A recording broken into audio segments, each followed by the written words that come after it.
দেখো সপ্তাহে একটা করে ক্লাস, মানে চরম ইম্পর্টেন্ট ক্লাসগুলো হয়, তো সেই জন্য তুই চুপ করে বস, খুব সুন্দর তাড়াতাড়ি শেষ হয়ে যাবে। আগে এমসিকিউ দিচ্ছি 2026-এর কমন এমসিকিউ ব্যাংকের পরীক্ষা, কম্পালসারি। তো এমসিকিউ আমি বসে বসে লেখাতে হতো, যাতে লিখতে না হয় তার জন্য আমি ভিডিওতে বলে দিচ্ছি। শুধু এমসিকিউটা কানে হেডফোন দিয়ে বাড়িতে বসবে, কানে শুনে শুনে লিখে নেবে, ঠিক আছে? বেশি নেই, 15-20টা আছে। আবার যদি আমি পরে আরও এমসিকিউ পাই আমি নেক্সট উইক আবার দিয়ে দেবো। তো এমসিকিউটাকে পড়াবো, পড়িয়ে তারপরে আমি টপিকে ঢুকছি, ঠিক আছে? তো বলছে নাম্বার 1, কারেন্ট অ্যাকাউন্ট এবং savings account normally call as, কি বলে? কারেন্ট অ্যাকাউন্ট আর সেভিংস অ্যাকাউন্টকে নর্মালি বলা হয় ডিমান্ড ডিপোজিট অ্যাকাউন্ট। আনসার কি লিখবে? Demand deposit account. কেন না, কারেন্ট অ্যাকাউন্টে এবং সেভিংস অ্যাকাউন্টে আমরা আমাদের যখন ডিমান্ডিং হয় তখন আমরা টাকা পয়সা জমা দিই, টাকা পয়সা উইথড্রলও করে নিই, ঠিক আছে? Number 2, fixed deposit and recurring deposit are the example of. বলছে ফিক্সড ডিপোজিট এবং রিকারিং ডিপোজিট আমরা কোন অ্যাকাউন্টের আমরা এক্সাম্পল বা উদাহরণ দিতে পারি? এর এক্সাম্পল হবে term deposit account. Term deposit account মানে তুমি কোনো ডিপোজিট অ্যাকাউন্টে কিছু তুমি সাবমিট করছো, টাকা ডিপোজিট করছো, তো নিশ্চয়ই কিছু টার্মস অ্যান্ড কন্ডিশন থাকে। উইদাউট টার্মস অ্যান্ড কন্ডিশন তুমি টাকা জমাতে পারবে না, ঠিক আছে? নেক্সট 3 নম্বর বলছি, in which type of account bank does not provide interest. বলছে কোন টাইপের অ্যাকাউন্টে ব্যাংক কোনো রকম ইন্টারেস্ট দেয় না? অ্যাজ পার জেনারেল নলেজ ইন্টারভিউতে এই কোশ্চেনটা করবেই, পরেই ঘুরিয়ে। In which types of account bank does not provide any interest. Current অ্যাকাউন্টে আমাদের স্যালারি হয়, মাইনে ঢুকছে, মাইনে তুলে নিচ্ছে, যতবার ইচ্ছা খুশি যাচ্ছ, তো ব্যাংক তোমাদের কারেন্ট অ্যাকাউন্টে তোমাদেরকে দেবে কেন ফেসিলিটিস? ইন্টারেস্ট দেবে কেন? মাইনে পাচ্ছে আপনার কারেন্ট অ্যাকাউন্টে ঢুকছে, আপনি জব করে গিয়ে মাসের 11 তারিখ হলো, 10 তারিখ মাইনে ঢুকলে 11 তারিখ গিয়ে আপনি টাকা তুলে নিলেন, তাহলে কি উচিত তাকে ইন্টারেস্ট দেওয়া? Next 4 number, bank provide overdraft facilities on which account. কোন অ্যাকাউন্টের থ্রুতে আমরা ওভারড্রাফট করতে পারি? ওভারড্রাফট করতে পারি কিন্তু আমরা শুধুমাত্র কারেন্ট অ্যাকাউন্টে, okay? Next, on which deposit account bank on which deposit account bank of our highest interest rate, সব থেকে বেশি হাইয়েস্ট ইন্টারেস্ট আমাদের ব্যাংকের কোন টার্মস অ্যান্ড কন্ডিশনে দেওয়া থাকে? তো তুমি সেভিংস অ্যাকাউন্ট বা কারেন্ট গেলে ছাত্রী যাও, আমার উপর রাখতে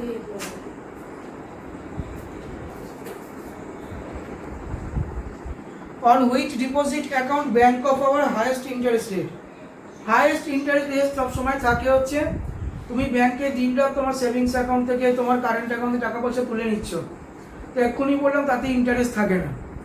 তাহলে কোনটাই থাকে? তুমি যদি আমার কাছে 5 বছরের জন্য টাকা রেখে দাও, আমি তোমাকে বললাম একেবারে তোমাকে 10 বছরের মাথায় কি তোমাকে টাকা দেবো, বললো তুমি নিয়ে থেকে বলে আসে আমি 12 বছরে নেবো, তা আমি সেই টাকা তো কোথাও না কোথাও খাটাচ্ছি, তাহলে আমার তোমাকে ইন্টারেস্ট দেওয়া উচিত না? তো সবসময় এটার আনসার হবে ফিক্সড ডিপোজিট, ঠিক আছে? ফিক্সড ডিপোজিটে সব থেকে বেশি ইন্টারেস্ট থাকে। Who decide interest rate on deposit account. বলছে who decide interest rate on deposit account. কে ডিসাইড করে?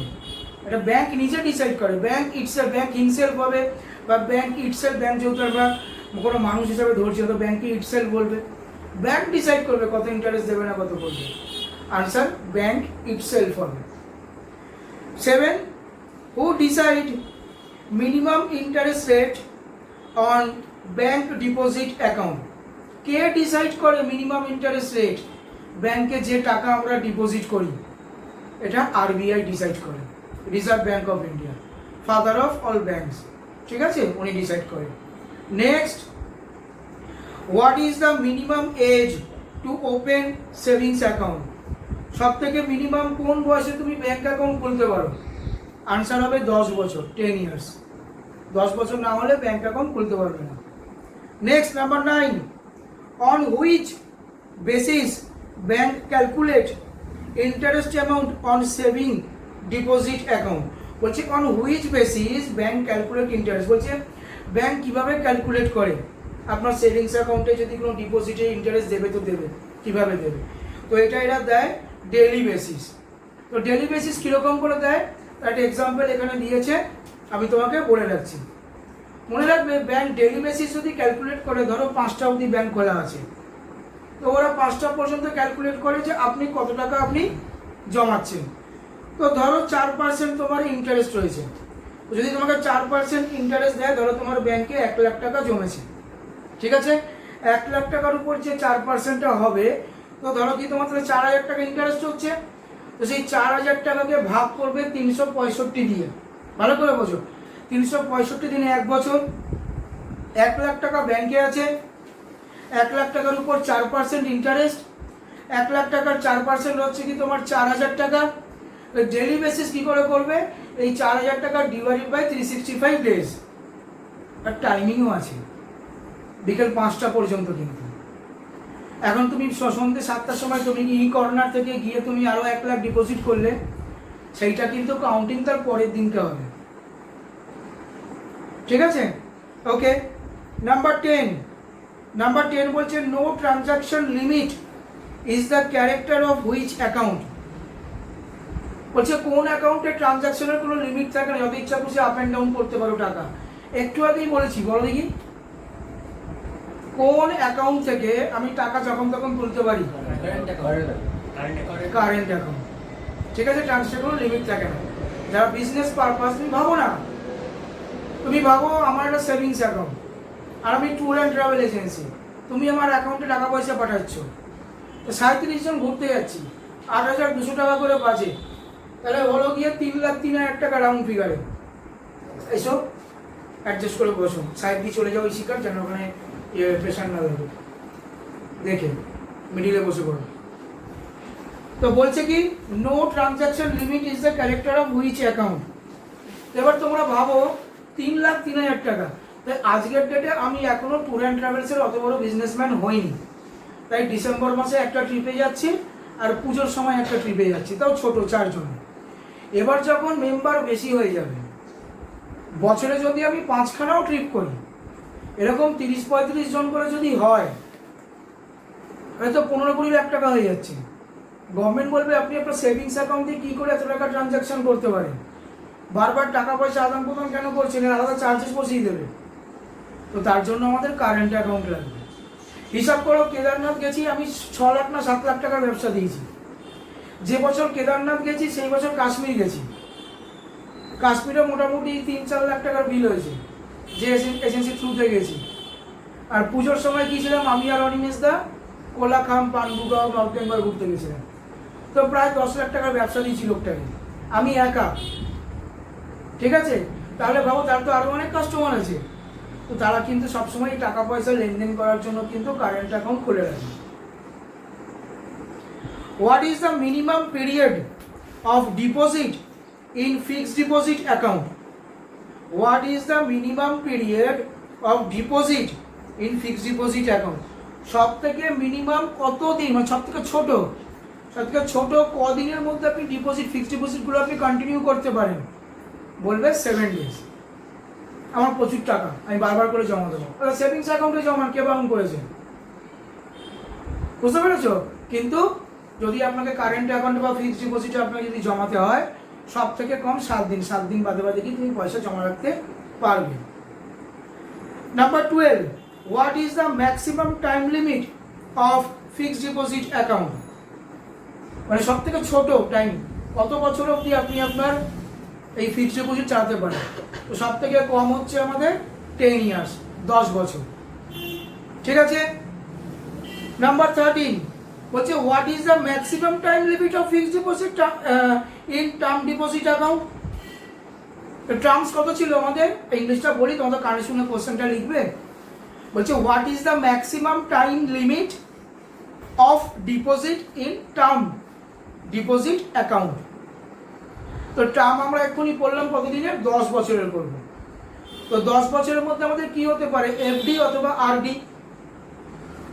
আমি এফডি আরডি পড়িয়েছি। তো এফডি তুমি করেছো 10 বছরের, আরডিও করেছো তুমি 10 বছরের। তো তাহলে তো বলেই দিলাম যে স্যার ম্যাক্সিমাম টার্মস যদি আমরা 10 বছর রাখি তাহলে 10 বছরই করতে হবে।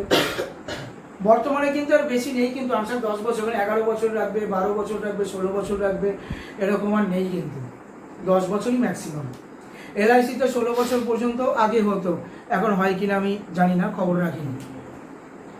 In which type of, number 14, in which type of credit system bank charges interest on withdrawal account not on sanction amount? বলছে in which types of credit system, বলছে কোন ক্রেডিট সিস্টেম, মানে ব্যাংক থেকে ক্রেডিট নিচ্ছ, কোন credit সিস্টেমে ব্যাংকের যে ইন্টারেস্ট চার্জ হয় সেটা উইথড্রল অ্যামাউন্টের উপর বা স্যাংশন অ্যামাউন্টের উপরে হয়। এবার স্যাংশন অ্যামাউন্ট হয়েছে তোমার 5 লাখ, মানে তুমি 5 লাখ লোন নিয়েছো, তোমার ব্যাংকের অ্যাকাউন্টে তোমার 5 লাখ টাকা এসছে, তুমি এবার কি করছো, তুমি মাত্র 1.5 লাখ তুলতেই পারো, সে তোমার ইচ্ছা। তো তোমাকে বলছি স্যার আপনি যে টাকা আপনি লোন নিয়েছেন 5 লক্ষ টাকা, আপনার ব্যাংকে ঢুকেছে 5 লাখ টাকা, আপনি তুললেন 1.5 লাখ টাকা, স্যার এটা আপনার ব্যক্তিগত ব্যাপার। আপনি টোটাল যে টাকা আপনি লোন মানে ক্রেডিট নিয়েছেন তার উপরে আমরা আমাদের ইন্টারেস্ট কিন্তু ক্যালকুলেট করব। বোঝাতে পারলাম? তাহলে আনসার হবে ক্যাশ ক্রেডিট। আপনি ক্রেডিটের যা টাকা নিয়েছেন সেই পুরো টাকাটার উপরেই আমরা ক্যালকুলেশন করব। ঠিক আছে, next, in which type of credit system bank allowed to withdrawal in access of what is on current account? বলছে কোন ক্রেডিট সিস্টেমে ব্যাংক অ্যালাউ করে withdrawal in axis current account. Current অ্যাকাউন্টের মাধ্যমে এক্সিস্ট করবে শুধুমাত্র ওভারড্রাফটে, বাইরে টাকা পয়সা পাঠানো, ড্রাফটে পয়সা গরিব পাঠায়। ঠিক আছে, number 16, what types of loan in advance by commercial bank? কোন টাইপের লোন অ্যাডভান্স নেয় কমার্শিয়াল ব্যাংকের থ্রুতে? তো এটা হবে কি তোমার কোন টাইপের লোন জিজ্ঞাসা করেছে। তো হুইচ টাইপস অফ লোন যদি আমরা এটা করতে চাই, এটার আনসারটা এখানে লেখা নেই, আমি তোমাদের বলে দিচ্ছি প্যারাগ্রাফ থেকে। ডিসকাউন্টিং বিল, তার জন্য লোন হয়। ক্যাশ ক্রেডিট এক্ষুনি পড়লাম, তো লোন হবেই। ওভারড্রাফট, পয়সা নেই লোন তুলে দিচ্ছ, দিতে পারো, এরকম কোনো ব্যাপার নেই। যেমন ধরো এখানে এক্সাম্পল দিয়েছে এমআরএফ টায়ার এবং টাটা মোটরস। তো টাটা মোটরসের সাথে এমআরএফ টায়ারের একটা ভালো বিজনেস রিলেশনশিপ হয়েছে। টাটা মোটরস প্রচুর গাড়ি বার করেছে, তো এমআরএফকে চাকার জন্য টায়ার দিতে হবে। তো এবার এমআরএফ দেখছে যে টাটা মোটরস এত গাড়ি বার করে ফেলেছে, আমার অত টায়ার দেওয়া সম্ভব হচ্ছে না, তাহলে ওকে তো ব্যাংক থেকে লোন নিতে হবে। তো সে ভদ্রলোক কিন্তু ব্যাংক থেকে লোন নিয়ে কিন্তু টাটা মোটরকে টায়ার বানিয়ে সাপ্লাই করলো, এটা করা যায়। ঠিক আছে, ওকে, এই অবধি হয়ে গেল আমাদের একটা চ্যাপ্টার কমপ্লিট এমসিকিউ। পরের চ্যাপ্টারে ঢুকছি, আমাকে 2-4 মিনিটের ব্রেক দাও। এবার বড় চ্যাপ্টারে ঢুকছি, ঠিক আছে? এমসিকিউ গুলো শুনে নেবে, অঙ্কিত সব দিয়ে দিয়েছি, শুনে নেবে। বলছে আরবিআই মাস্টার সার্কুলার, আরবিআই থেকে কমন কোশ্চেন 5টা যদি নাও পাও 4খানা কোশ্চেন এই চ্যাপ্টার দিয়ে পাবে পরীক্ষায়। ঠিক আছে, এটা 5খানা কোশ্চেনের সেট আপ হয় 5 10 50। তো এখান থেকে 5টায় 4টে পাবে, সেই হিসাবে বানিয়েছি। তো চ্যাপ্টারের নাম হচ্ছে লিড ব্যাংক। লিড ব্যাংক মানে প্রত্যেকটা শহরে বা গ্রামে একটা করে মেন লিড ব্যাংক থাকে, এটা আমরা অনেকেই জানি। যেরকম ধরো এইচডিএফসি, আমি ছবি দিয়েছি, ছবির মধ্যে আরো ভালো করে বুঝতে পারবে। এইচডিএফসি, এক্সিস, এসবিআই, আর ধরো ইন্ডিয়ান ওভারসিজ ব্যাংক রয়েছে, মাঝখানে ধরো অ্যাজ এ ফাদার মেনটেন করছে ব্যাংক অফ বরোদা। ইংলিশে কিভাবে লিখবে যদি কোশ্চেনটা ইংলিশে আসে? Reserve bank of India revises lead bank scheme. তাহলে নাম কি দিল? Lead bank scheme. কে দিয়েছে? RBI, Reserve bank of India. কি বলছে? Reserve Bank in India to boost priority sector credit flow at district level. বলছে জেলা ভিত্তিক একটা তোমাদেরকে লিড ব্যাংক বানিয়ে দেওয়া হবে। জেলা ভিত্তিক মানে এবং প্রত্যেকটা ডিস্ট্রিক্টে একটা করে লিড ব্যাংক তৈরি করার সিস্টেম তৈরি করছে। খালি শহরে কেন ব্যাংক থাকবে, রুরাল এরিয়াগুলোকে, গ্রাম্য এরিয়াগুলোকেও তৈরি করার চেষ্টা করা হচ্ছে। মুখস্থ হলো। স্কিমের নাম কি? Lead bank. কে পারমিট দিয়েছে? আরবিআই। কি বলেছে? এরকম গ্রামে গ্রামে রুরাল এরিয়াতে লিড ব্যাংক খুলতে হবে। একটা কোশ্চেন হয়ে গেল। তারপর বলছে কিভাবে কাজ করবে এই ব্যাংক। দেখো বলছে, আমি কিন্তু এগুলো ইংলিশে বলছি, সব বাংলায় ট্রান্সলেট করে কিন্তু পিডিএফ বানিয়ে দিয়েছি, তোমাদের পড়তে সুবিধা হবে। বলছে the Reserve bank of India issue revise গাইডলাইনের মধ্যে থেকে on the lead bank scheme, শর্টকাটে বলবেন এলবিএস। কি নাম দিয়েছে? Lead bank scheme, LBS. এই স্কিমের মাধ্যমে সুপারসেডিং earlier instruction to strengthen credit coordination and financial inclusion, যত রকম ফাইন্যান্সিয়াল কন্ডিশন আছে, যা ইস্যু আছে, এগুলোকে তাড়াতাড়ি সলভ করুন। সলভ করে নিয়ে আপনারা একসাথে বসে এই প্রবলেমগুলোকে কিভাবে সলভ করবেন, তার জন্য আমরা আমাদের তরফ থেকে আপনাদেরকে একটা কমিটি গঠন করে দিচ্ছি, সেই অনুপাতে চলবেন। দুটো কোশ্চেন হয়ে গেল। তার মানে এই সিস্টেম চালানোর জন্য কমিটি গঠন করছে। সেই কমিটি কোন স্কিমের মধ্যে পড়ছে? এলবিএস। ঠিক আছে, দুটো প্রশ্ন হয়ে গেল। 3 নম্বর প্রশ্নতে বলছে তাহলে এই স্কিমের ব্যাকগ্রাউন্ড কি থাকবে? এত বড় বড় ব্যাংকিং কাজকর্ম করার জন্য ব্যাকগ্রাউন্ড লাগবে। ব্যাকগ্রাউন্ডে বলছে the scheme was originally introduced in 1969 to promote, 1969 সালে 1960 যে গাইডলাইন ছিল ওইটাকে আবার রিভাইজ করছে, প্রমোট করছে। কিভাবে? Priority sector landing. আমি অলরেডি তোমাদের প্রায়োরিটি সেক্টর পড়িয়েছি, আর যারা নতুন ভর্তি হয়েছে তারা জানো না, আমি আবার রিভাইজ ক্লাস দেবো, তখন বলে দেবো। Priority sector landing and inclusive economic growth, সব রকমভাবে অর্থনৈতিকভাবে গ্রোথ আমাদের গ্রামে উন্নয়ন করার জন্য আমাদেরকে এগিয়ে যেতে হবে। 1969 রুলসকে প্রমোট করতে হবে। আরে আগে বাগুইহাটিও গ্রাম ছিল, উন্নত হয়নি। জগৎপুর তো সব পিওর গ্রাম ছিল, নিউ টাউনে তো লোকজনই যেত না ভয়তে। সুন্দরবনের মতো জঙ্গল ছিল, ডেভেলপ হয়নি। উল্টে আমাদের বাগুইহাটির ডিপোজিট মেশিন খারাপ হয়ে যায় টাকা জমা দিতে গেলে, তখন আমাদের সিটি সেন্টার 2 এর পাশে দৌড়াতে হয়, যে না ওটা একদম পিওর শহুর এলাকা, বড় লোক ধনী লোকেরা থাকে, তো ওদের মেশিন খারাপ হলে সঙ্গে সঙ্গে ঠিক হয়ে যায়, ওখানে যাওয়া যায়, তাহলে ওখানে যাই। তাহলে আদার্স রুরাল এরিয়াগুলোকে ডেভেলপ কেন করা হবে না? 3টে প্রশ্ন কমপ্লিট, 4টে কমপ্লিট। 5 নম্বরে যাই। বলছে the lead bank scheme aims to coordinate, মানে ওর লক্ষ্য, লিড ব্যাংকের লক্ষ্য হচ্ছে কোঅর্ডিনেট ব্যাংকস, সব ব্যাংকের সাথে ব্যাংকের কোঅর্ডিনেট থাকবে। গভর্নমেন্ট এজেন্সি, সরকারি এজেন্সি থাকবে। And developmental institution to improve credit flow to priority sector and enhance financial inclusion across district, প্রত্যেকটা জেলা ভিত্তিক ইমপ্রুভ করতে হবে। লোন দাও, ধার দাও, গ্রামের মানুষ লোন পাচ্ছে না, সে জানে না লোন প্রসেস কি, বাট টাকা লাগবে না, চাষ হবে না। কৃষি প্রধান দেশ আমাদের, চাষিদেরকে ভালোবাসতেই হবে, তাদের সাহায্য করতেই হবে। তো সেই জন্য তখন কি ডিসাইড করলো, তাহলে আমরা কোঅর্ডিনেট করব সমস্ত ব্যাংকের সাথে, এবং কারা কোঅর্ডিনেট করবে? Government agencies. মুখস্থ হলো 5 নম্বর কোশ্চেন। স্কিমের প্রধান কাজ হচ্ছে জেলা ভিত্তিক যে ব্যাংকগুলো বানাবে, এলবিএস স্কিমের মাধ্যমে ব্যাংকগুলোকে কোঅর্ডিনেট করবে, আর এগুলো চালাবে কে? Government agencies. মুখস্থ হয়েছে? নেক্সট। তো বলছে ইংলিশে লেখা থাকে না কি ফিচার্স, তো বলছে তাহলে এই স্কিমের ফিচার্সগুলো একটু কি হাইলাইটস করে দিন। তো এক্ষুনি বললাম যে কমিটি গঠন করবে। কি কি কমিটি গঠন করছে? Block level, district level, state level. English আর বাংলায় দুটোতেই পিডিএফ আমি তোমাদের দিয়ে দেবো, আজকেই দিয়ে দেবো, তোমাদের ক্লাস শেষ হতে না হতেই দিয়ে দেবো। নামগুলো মুখস্থ রাখবে, আর সেই নাম অনুপাতে কিভাবে কাজ হয়। তো 1 নম্বর ব্লক লেভেলে দিয়েছে বিএলবিসি, ব্লক লেভেল ব্যাংকার্স কমিটি। এটা কি আসছি পরে, আমি সব কটা কমিটি ক্লিয়ার করে দেবো। 3টে কমিটি গঠন হয়েছে। 1 নম্বরে বলেছে ব্লক লেভেল ব্যাংকার্স কমিটি, এর কাজ কি বলছি।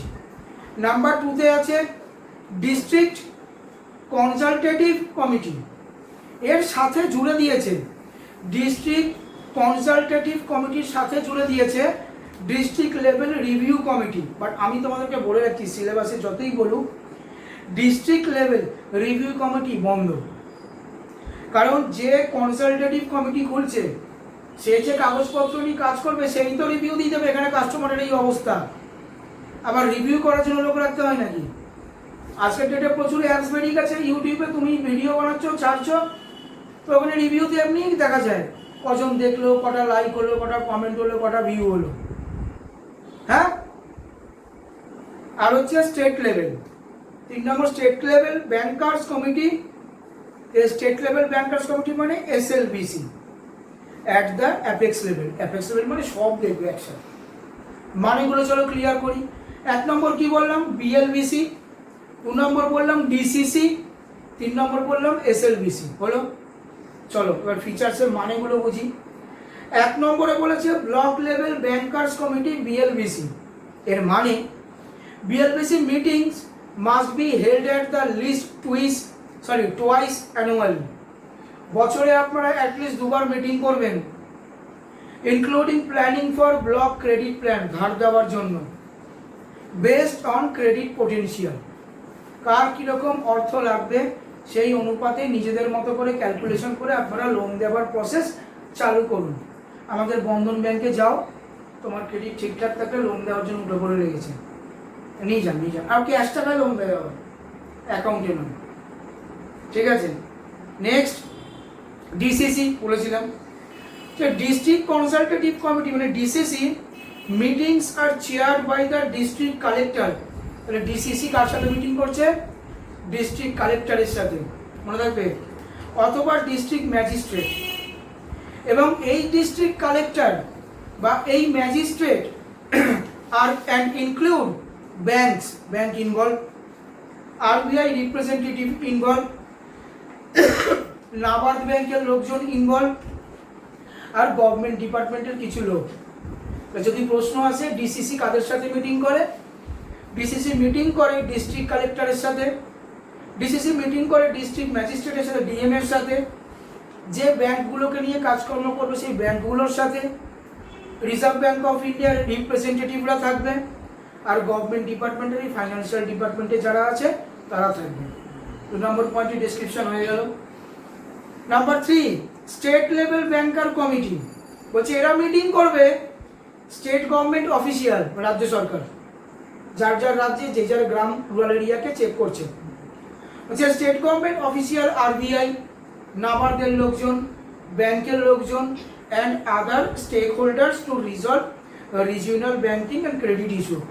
সব ধার দেওয়া, লোন দেওয়া ইস্যুগুলোকে রাজ্য সরকারের অফিসিয়াল লোকজন, আরবিআই এর লোকজন, নাবার্ড ব্যাংকের লোকজন, এরা এইগুলো দেখাশোনা করবে। ঠিক আছে, নেক্সট বলছে ডিস্ট্রিক্ট উইল হ্যাভ, ওদের আরও কাজ দিয়েছে, মানে কে কে আরও কাজ করছে, 3টা টিম বললাম। একটা সরকার পুরো দেখছে, একটা ম্যাজিস্ট্রেটরা দেখছে, একটা ব্যাংকের লোকরা দেখছে, একটা আরবিআই রিপ্রেজেন্টেটিভরা দেখছে, একটা নাবার্ড ব্যাংকের লোকজনরা দেখছে, আর স্টেট গভর্নমেন্টের এমপ্লয়িরা দেখছে। এর সাথে আরও অনেক লোক জড়িত আছে। গল্প আকারে শোনো, মুখস্থ হয়ে যাবে। Lead district manager, LDM. এখানে লেখা নেই, আমি তোমাকে বলে দিচ্ছি এই এলডিএম কে কে অ্যাপয়েন্ট করে জানো? এই যে একটু আগে ক্লাসের শুরুতেই বললাম যে মেন লিড ব্যাংক, ওই লিড ব্যাংকের থেকে তরফ থেকে এরা অ্যাপয়েন্ট করে। মেন ব্যাংক যে, সেই অ্যাপয়েন্ট করতে পারে, আর প্রচুর টাকা স্যালারি হয়। District development manager, DDM. ঠিক আছে, মনে রাখবে তোমরা যারা নতুন এসছো, নাবার্ড ব্যাংক জানো না, নাবার্ড ব্যাংক আমি তোমাদের পড়িয়ে দেবো। এই ডিস্ট্রিক্ট ডেভেলপমেন্ট ম্যানেজারকে কিন্তু নাবার্ড ব্যাংক অ্যাপয়েন্ট করে। লিড ডিস্ট্রিক্ট অফিসার, আরে অফিসার না থাকলে ম্যানেজার কী করে হবে? তো অফিসার কিন্তু সবসময় রাজ্য সরকার ব্যাংক চালাক আর সেন্ট্রাল গভর্নমেন্ট ব্যাংক চালাক। এলডিও মানে অফিসার কিন্তু সবসময় রিজার্ভ ব্যাংক থেকেই আসবে, মনে রাখবে। এলডিও অফিসার সব, লিড ডিস্ট্রিক্ট অফিসার কিন্তু সবসময় রিজার্ভ ব্যাংক থেকে অ্যাপয়েন্ট করা হয়। ঠিক আছে, হলো রিফর্মস টেকেন বাই আরবিআই। তো দেখি আরবিআই কি রিফর্মস করেছে। আরবিআই রিফর্মস করেছে, the RBI will designate one commercial bank as a lead bank. তো একটা ডিজাইন করলো কমার্শিয়াল ব্যাংক হিসাবে, যাকে যারা লিড ব্যাংকের কাজকর্ম দেখবে। শুধু তাই নয়, each district to coordinate credit delivery and development initiative. আরে ক্রেডিটের লোন তাকে প্রোভাইড করলে তো হলো না, কাকে প্রোভাইড করছি, কোথায় প্রোভাইড করছি, সে আমাদের সাথে কীরকম বিহেভিয়ার রাখছে, ঠিকঠাক টাকা পয়সা শোধ করতে পারছে কিনা, কোন স্কিমের আন্ডারে আছে, এগুলো সব চেকিং হবে। নেক্সট দারুণ জিনিস, নেক্সট রিফর্ম শোনো, বলছে bank must priorities opening core banking solution. তো কোর ব্যাংকিং সলিউশনকে ফুল ফর্ম কি বলবে? সিবিএস। কোর ব্যাংকিং মানে আস্তে আস্তে গ্রামের মানুষদেরকেও বলছে আপনারা লোন নিন বা টাকা পয়সা জমান বা মেনটেন করুন, যাই করুন, একদম কোর ব্যাংকিং। ঘুম থেকে উঠেই সবজি কিনতে যাচ্ছেন, টুক স্ক্যান, লোন নিচ্ছেন ট্রানজাকশন ট্যাক ট্যাক মোবাইলে, মানে অনলাইনে ওস্তাদ হতে বলছে কোর ব্যাংকিং। না পারলে আমাদের ব্যাংকে আসুন, আমরা হেল্প করে দিচ্ছি। ব্যাংক ট্রানজাকশন করুন, তাহলে সব কিছু ঠিক থাকবে। কালকে তুমি ট্যাক্সের ক্লাস অফ করেছো, কালকে সলিড ক্লাস হয়েছে। তোমার এই ট্যাক্সের ক্লাসের জন্য আমি এক্সট্রা তোমাকে বলে দিলাম, একটু কষ্ট করে অ্যাটেন্ড করো। বুধবার দিনকে 6:30, তাই তো? বুধবার 6:30 তো, মানে বুধবার দিন 6:30 স্কুল পড়া। হ্যাঁ, কারণ শনিবার যেটা পড়ানো হয় সেটা বুধবার ওদের কাছে ক্লাস হয়। তুমি বুধবার দিন 6:30 অ্যাটেন্ড মারবে। তুমি এসেছিলে, হ্যাঁ, ওই অর্গোরা ক্লাস করো ওইখানে, ঠিক আছে? তো বলছে কোর ব্যাংকিং। আরে স্যার, কোর ব্যাংকিং মানে কোর ক্লাস। আমি যদি বলি আমি কোর ক্লাস করাবো 4 ঘন্টা, কি এই যে ব্যাপারগুলো, আর তার জন্য টপিক লাগবে তো। সেই টপিকটা কি দিয়েছে? কোর ব্যাংকিংয়ের টপিক বলছে টায়ার 1, টায়ার 2, টায়ার 3 এরকম করে বলে না। আচ্ছা, আমি অনেককে বলে রাখি, টায়ার 1 স্পেলিং TIER, তো অনেকে কিন্তু টায়ার 1, টায়ার 2, টায়ার 3 কিনা টিয়ারও বলে, টিয়ার 1, টিয়ার 2, টিয়ার 3ও বলে। তাই জন্য HR বা কোথাও ইন্টারভিউ দেখি কিন্তু টিয়ার 1, টিয়ার 2, টিয়ার 3 বলে ঘাবড়াবে না কিন্তু। তো এই 1, 2, 3 করে দেওয়া মানে পাট ভেঙে দিয়েছে। তো কি বলছে? সিবিএস সাবজেক্ট কি ছিল আমাদের? Core banking system. বলছে কোথাও যদি 5,000-এর বেশি যদি পপুলেশন হয়ে যায়, সেইখানে ভালো করে মনোযোগ দেবেন। কোথাও যদি রুরাল এরিয়া হয়, আনব্যাংক মানে ব্যাংকই নেই, অবশ্যই সেখানে আগে নজর দেবেন। স্যার কী করে নজর দেবো? প্রসিডিওর বলুন। বলছে নজর দেবেন at least 25% of new banking outlet must be establish in such regions. নতুন কোনো ব্যাংক খুলছে, অর্গ ব্যাংক, সরকারি পারমিট পেয়ে গেছে, এবার ও 100% যে ব্যাংক ওপেন করবে, ওর উপর অর্ডার দেওয়া রয়েছে, স্যার আপনি প্লিজ আপনার 25% ব্যাংক কিন্তু আপনি গ্রামে খুলবেন। কোর ব্যাংকিং সিস্টেমের মানে বুঝে গেলে 5,000 মতো লোকজন আছে, খুব অল্প জায়গা, ছোট জায়গা, প্লাস আনব্যাংক, ব্যাংক নেই, এই এরিয়াতে আগে নজর দিতে হবে। আর কেউ যদি নতুন ব্যাংক খোলে বা যেগুলো পুরনো ব্যাংক আছে, আপনারা সবাই আপনাদের 25% ব্যাংক আপনারা এই সমস্ত জায়গাগুলোয় খুলুন, ঠিক আছে? মুখস্থ হলো। নেক্সট বলছে bank must maintain a credit deposit, CD, শর্টকাটে ক্রেডিট ডিপোজিটকে সিডি বলবে, ঠিক আছে? Credit deposit ratio of 60% for rural and semi urban branches all India basis. তো বলেই দিল 25% যদি আপনি ব্যাংক ওপেন করেন, তো সেখানে আপনি ক্রেডিট ডিপোজিট করুন, অনেক বড় অ্যামাউন্ট আছে, তার 60% কিন্তু আপনাকে ইনভেস্ট করতে হবে গ্রামে, ঠিক আছে? কত পার্সেন্ট? 60%। কোন পারপাসে? সিডি পারপাসে। ওকে, চলো এবার কি বলছেন? আরে কিভাবে বলে, ধরো না ইশিকা ব্যাংকে গিয়ে 5 লাখ টাকা রেখেছে, ঠিক আছে? এবার ইশিকা বলছে আমি 5 লাখ টাকা আমি তো নেবো সেই 10 বছর বাদে। তো গভর্নমেন্ট কি করছে? তুমি লোন নিতে গেলে তো গভর্নমেন্ট তো ওই 5 লাখ থেকেই তো তোমাকে লোন দিচ্ছে, তাই তো? তো বলছে আপনি লোনটা দিন, যদি আপনি 1 লাখ টাকা একটা কাস্টমার ডিপোজিট করে যায়, তাহলে তার 60,000 টাকা আপনি লোন দিতে পারেন। সোজা হিসাব, কাস্টমার 1 লাখ টাকা রেখেছে, কে? ইশিকা নামে একজন ভদ্রলোক, লোন নিয়েছে, সরি, তাহলে শরীর কী করলো? আর ভদ্র মহিলা, সরি, ঠিক আছে? किसी का 1 लाख টাকা লোন ডিপোজিট করেছে, তো 60,000 লোন নিয়েছে শরীর, এটা করা যায়, 60% লোন দিতে হবে। ওকে, আচ্ছা তারপরে বলছে ও এই সিডি রেশিওতে স্যার শুধু 60% না করে আপনি 40 to 60% রেশিও করুন, monitor by district consultative committee.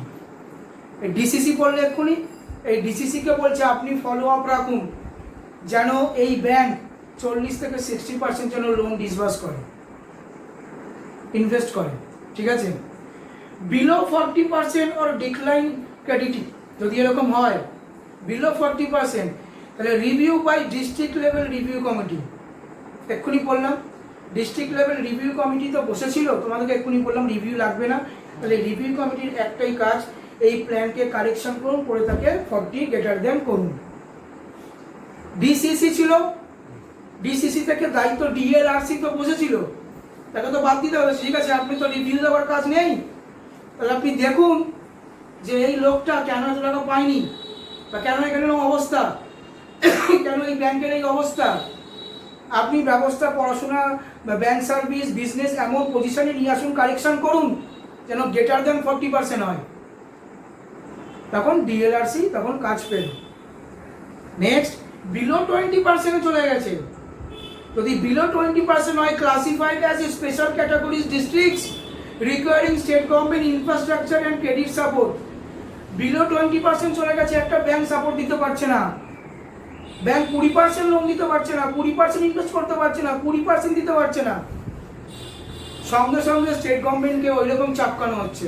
যান দেখুন কেন এরকম, রিপোর্ট সাবমিট করুন, ঠিক করুন, কারেকশন করুন, কারেকশন করার জন্য তো লোক আছে তো, বোঝাতে পারলাম তো। এই লিড ব্যাংকিং সিস্টেমে এর বাইরে আর কোনো কাজ হয় না, ঠিক আছে। এই যতটুকু ভিডিওর মধ্যে বলে দিলাম, লিড ব্যাংকিং সিস্টেম থেকে যদি কোশ্চেন আসে, আমি তোমাদের কথা দিচ্ছি এর বাইরে আর কোনো প্রশ্ন হবে না। ওকে, স্টপ করলাম, হ্যাঁ।